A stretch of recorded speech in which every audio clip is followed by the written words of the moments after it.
Hi everyone.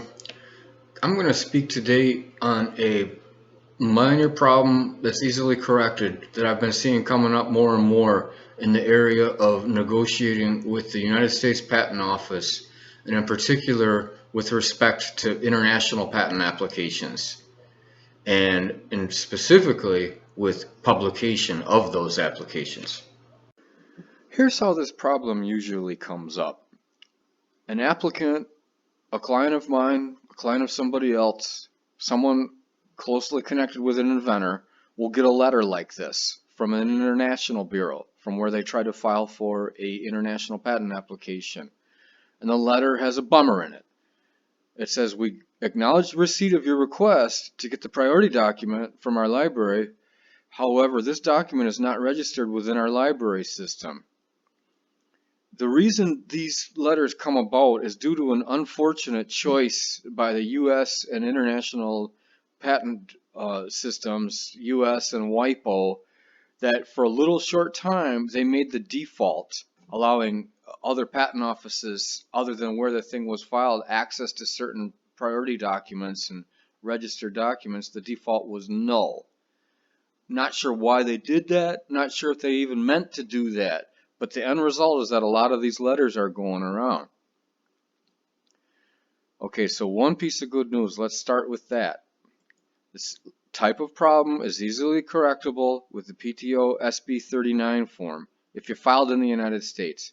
I strongly expect that other international patent offices such as Japan, Europe, Brazil, China, the big ones, they all have a similar form. But in the US, it's called PTO SB 39 form. And you've only got two things you can do. You can either say yes or you can say no. And you can't say both, as it says here, not both. You can click this box, granting the US Patent Office authority to provide European, Japan, Korea, China, anywhere, access to the patent application they've been looking for so they can verify priority. The only other choice is this box to take away authority granted to the patent office. I'm still trying to figure out why anybody would want to use box 2. I cannot think of any instance, any logical sense or reason why someone would want to offer box 2, but here it is, they offer it. So originally this problem arose.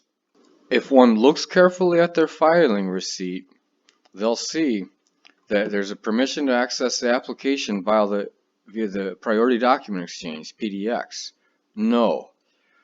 Now, in the case of this particular application, my client, my applicant, nor I ever selected no. We wanted access available, and it wasn't our choice that the default position for a short time in the United States Patent Office and in the international system was that unless you explicitly say otherwise, we're going to assume your answer is no. Fortunately, that's been corrected, and I'm going to show you how, but for a short time, they defaulted to a default response which is illogical and which the vast majority of the people in this universe would not want. Why it is and how that happened, I'm not sure. But the way to fix it is to use PTO SB 39 form, check box 1, and after that, we're not going to need to look at this again. I'm going to close that one. And then the way to see what happens and whether or not they took your election or not is to look in this field of the updated filing receipt. Permission to access via priority document exchange. Yes. Good news. Now that nastygram that originally got sent out, this document can likely be overcome because the permission to access the application has been granted, and in my case, what I'll also hold out for is a notice of acceptance of the authorization. I want to see this and I want my client to be aware of it.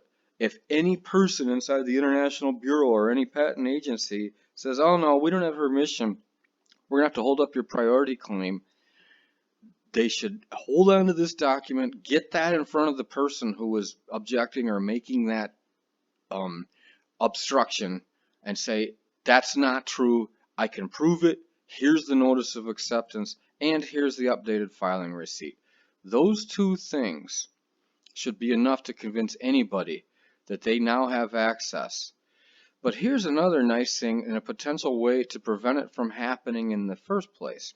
And that is on the new ADS forms application data sheet, February of 2018 and later, and with approval for use through November 30th, 2020, here's page 4 and part 2, opt out of authorizations. Unless an applicant overtly checks these boxes, authorizations should be granted.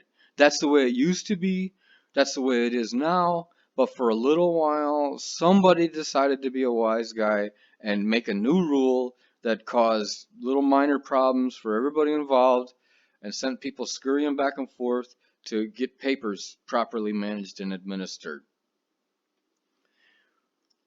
Working with the United States Patent Office and working with the International Patent Office always have these kind of problems as the patent system evolves and changes, and as the different agencies assert their authority and their boundaries and their disagreements over policy. This is always going to come up. Just be aware of it.